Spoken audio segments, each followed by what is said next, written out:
Interessato anche il Napoli, una volta fissato il prezzo. Per acquistarlo in estate servono 40 milioni. Ciao Napolitanos, benvenuti sul Napoli News Channel, lascia un like sul video per rimanere sempre aggiornato sulle novità del nostro team del cuore. Andiamo ai video. Una stagione finora deludente per il Napoli, con i campioni d'Italia che hanno vissuto tanti momenti negativi.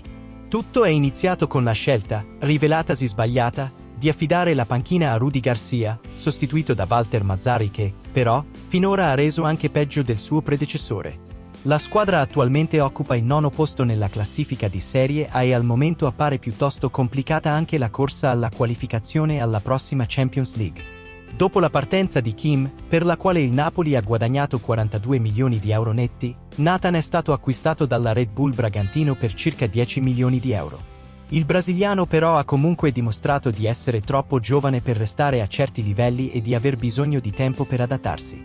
Lasciate un mi piace al video così YouTube potrà avvisarvi dei prossimi video. Grazie, continua. Uno dei nomi che piacciono agli azzurri è quello di Alessandro Buongiorno, calciatore e capitano del Torino.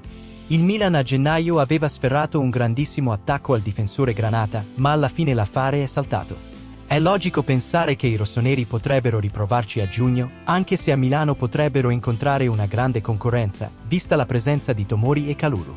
Discorso diverso al Napoli, dove, a parte Ramani, anche lui in una stagione altalenante, non c'è un vero titolare.